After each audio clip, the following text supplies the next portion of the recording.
everyone. Obesity is not about only eating habits or anything that talks about only food.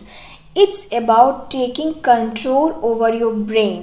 यानी कि मैं आज आपसे बात करना चाहती हूँ ओबेसिटी के बारे में, यानी कि मोटापा, जिसे हम ये समझते हैं कि जब हम ज़्यादा खाना खाते हैं तो हम मोटे हो जाते हैं। लेकिन एक्चुअली मैं आपको इस वीडियो में यही बताना चाहती हूँ कि मोटापा सिर्फ आपके खाने के कारण, क्यों हम खाने को बदनाम किए जा रहे हैं, सिर्फ खाने से आपका मोटापा नहीं हो रहा है। एक्चुअल क्या है कि आपका जो न्यूरो मेटाबॉलिक सिस्टम है, यानी आपका जो शरीर में नर्वस सिस्टम है, आपका मेटाबॉलिज्म चलता है आपके बॉडी में, तो आपका पूरा नर्वस सिस्टम, आपका मेटाबॉलिज्म है, इस दोनों में कोई हार्मोनी ही नहीं है, कोई बैलेंस ही नहीं है। आप सोचते कुछ और है, करते कुछ और है। यानी कि आप ऐसे सोचिए, या मैं आपको ये बताऊं कि हमारा जो ब्रेन है और हमारा जो मेटाबॉलिज्म चल रहा है हमारे बॉडी के अंदर, दोनों में बिल्कुल ही तालमेल ही नहीं है, डिसहार्मोनी हो गया है। अगर मैं साधारण वे में आपको समझाऊं तो हमारे जो ब्रेन में हाइपोथैलेमस है वो हमारी एपेटाइट को कंट्रोल करता है, और हमारा जो न्यूरोट्रांसमीटर है, फॉर एग्जांपल आप ले लीजिए डोपामीन है, सेरोटोनिन है, इसका जो सिग्नल्स होता है जो हमारे बॉडी में ट्रांसमिट होता है नर्व्स के द्वारा, ये दोनों ही सिग्नल्स, इसका और हमारा जो ब्रेन है उसका जो वर्क है वो बिल्कुल बैलेंस में नहीं रहता है, जिसके कारण ही हमें भूख बर्दाश्त नहीं होती है। फॉर एग्जांपल गाबा भी है, ये सब क्या है, ये सारे न्यूरोट्रांसमीटर्स होते हैं जो हमारे ब्रेन से सिग्नल ट्रांसमिट करके हमारे पेट तक पहुंचाते हैं और ये बताते हैं उसे कि हमारा पेट फुल है, अब खाना नहीं खाना है। लेकिन जब डिसबैलेंस हो जाएगा, आप का ब्रेन ये समझ ही नहीं पाएगा आपका पेट फुल है, लेकिन फिर भी आपकी क्रेविंग्स नहीं कम हो रही है। तो ये जो सिस्टम है, ये सिस्टम में ही गड़बड़ी आ गई। यानी कि आपका पेट फुल है फिर भी आपको ऐसा लग रहा है कि मुझे भूख है। तो ये क्या है? ये कुछ ऐसा तो नहीं है कि आपने ज़्यादा खा लिया है इसीलिए, ऐसा नहीं है। आप थोड़े खा के भी अपना पेट को फुल कर सकते हैं, पेट कितना बड़ा होता ही है, लेकिन आपका जो सेंसेशन है फुलनेस का, वही प्रॉपर वे में काम नहीं कर रहा है। तो क्या होगा? एक्चुअली में यही होगा कि आप ज़्यादा से ज़्यादा खाने लगेंगे। तो ज़्यादा से ज़्यादा खाने लगेंगे तो फिर खाने का प्रॉब्लम नहीं है, आपका जो ब्रेन सिग्नल दे रहा है कि और खाओ और खाओ, ये सिग्नलिंग में कमी है। तो इस बात को हमें समझना पड़ेगा कि जो ओबेसिटी है, ये ओबेसिटी खाने के कारण नहीं है, आपका जो हमारा बॉडी का सिस्टम है वही गड़बड़ हो गया है। यानी कि हमारा ब्रेन और हमारा मेटाबॉलिज्म आपस में कोई तालमेल नहीं कर पा रहे हैं, प्रॉपर वे में सुचारू रूप में चल नहीं पा रहे हैं। अगर ये एकदम बैलेंस होकर चलने लगेंगे तो हमें इस तरह का प्रॉब्लम्स नहीं आएगा। पेट फुल हो जाएगा, ब्रेन सिग्नल देगा कि अब खाना बंद करो, और हम खाना बंद कर देंगे, मोटापा नहीं आएगा। और हाँ, अगर आपने YouTube चैनल को मेरा सब्सक्राइब नहीं किया है, जो लीड योर लाइफ के नाम से है, तो सब्सक्राइब कर लीजिए। और अगर आप Facebook चैनल पे देख रहे हैं तो फॉलो मी कर लीजिए। तो इस तरीके से मेरी कोई भी इंफॉर्मेशन को, मैं कोई भी बात शेयर करूँगी तो आप तक पहुँच जाएगा। अब देखिए, अब ओबेसिटी की बात हुई है तो फैट सेल्स की बात भी होगी।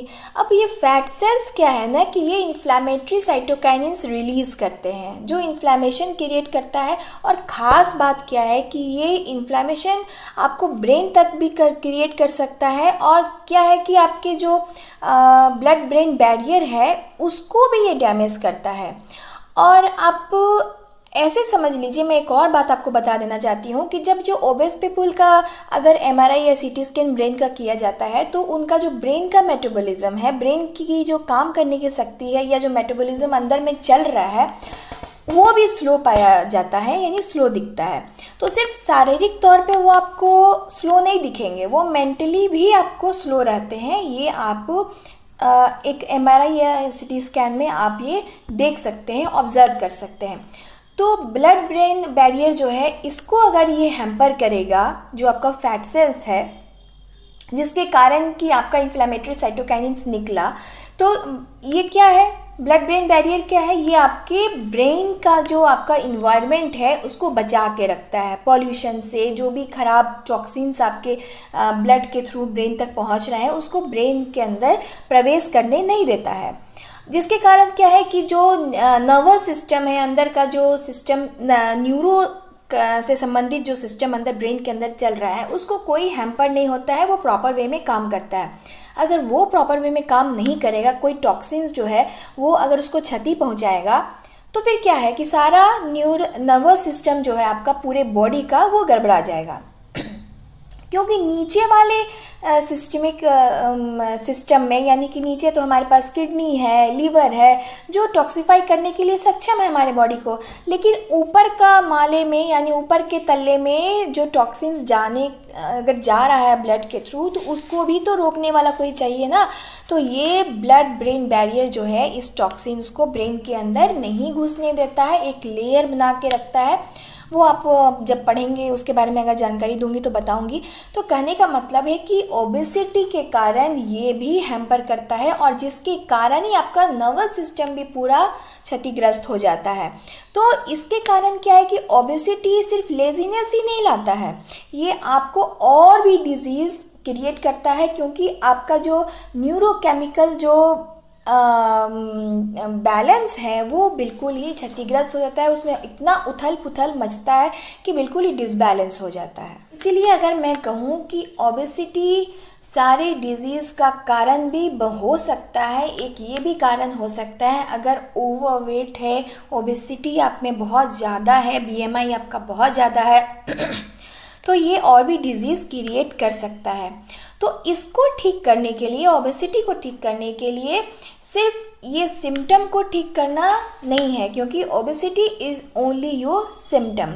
इसको ठीक करने के लिए आपके ब्रेन को ठीक करना पड़ेगा, क्योंकि बैटल जो है यानी लड़ाई जो है ये आपके ब्रेन के लेवल पे चल रही है। और ये बात आप नहीं समझ पा रहे हैं, आप सिर्फ अपने ओबेसिटी को देख रहे हैं। पेशेंट जो मेरे पास आके कहती है या कहता है कि मेरे मोटापे को कम कर दीजिए, मेरा जो पेट निकला जा रहा है उसको सिर्फ कम कर दीजिए, मेरा थाइस का जो ओवर ग्रोथ हो रहा है उसको ठीक कर। ऐसा बिल्कुल नहीं हो सकता है कि कोई ऑइंटमेंट हो कि मैं उसके ऊपर लगा दूँ वो गायब हो जाए, ऐसा कोई दवाई है कि मैं उसे दे दूँ आपका वेट एकदम धड़ से नीचे गिर जाए, बिल्कुल नहीं है। आप खुद देखिए, आपके अंदर इतना ज़्यादा मेटाबॉलिक डिसऑर्डर चल रहा होगा जिसके कारण ही ये ओबेसिटी आ रहा है। तो आपका जब ब्रेन ठीक होगा, कहने का मतलब ऐसा नहीं है, मैं जब ये बात अपने पेशेंट को किसी को कहती हूँ जो किसी गाँव से आते हैं, जो इलिटरेट होते हैं, तो इलिटरेसी के कारण वो सोचते हैं कि क्या मेंटल पेशेंट हूँ मैं। ऐसा बिल्कुल नहीं है, मेंटल पेशेंट आप नहीं हैं। मेंटल लेवल पे वर्क करने का मतलब ये होता है कि आपका जो दिमाग है वो आपके बॉडी को कंट्रोल करता है, वो कहेगा कि आप अपना खाना बंद कीजिए, जो एब्जॉर्प्शन है वो प्रॉपर वे में होगा। ये सारा चीज़ जो है आप खुद कंट्रोल नहीं करते हैं। जो सामान, किसी भी चीज़ को आप खाते हैं तो उसका जो एब्जॉर्प्शन होता है वो आप खुद नहीं करते हैं, वो आपका बॉडी करता है।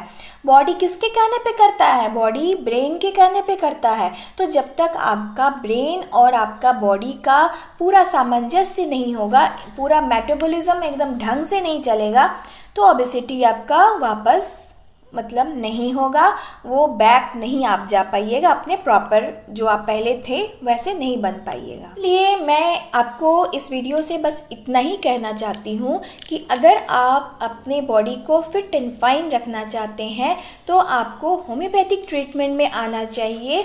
इससे क्या होगा कि आपके पूरे बॉडी की हार्मोनी बनेगी और आपके इम्यून सिस्टम में मजबूती आएगी। इम्यून सिस्टम जो सिस्टम होता है वो पूरे बॉडी के सिस्टम को कंट्रोल करता है। तो जब पूरा बॉडी आपका सामंजस्य में आएगा, हार्मोनी में आएगा, ब्रेन और बॉडी दोनों साथ में मिलके काम करेंगे, तो ओबेसिटी क्या कोई भी डिजीज़ आपके बॉडी के अंदर नहीं रह पाएगी। इन्हीं सब बात को यहाँ पे मैं ख़त्म करती हूँ। मिलती हूँ अपने नेक्स्ट वीडियो में। तब तक के लिए take care of yourself, be happy, healthy and smiling always. Thank you for watching.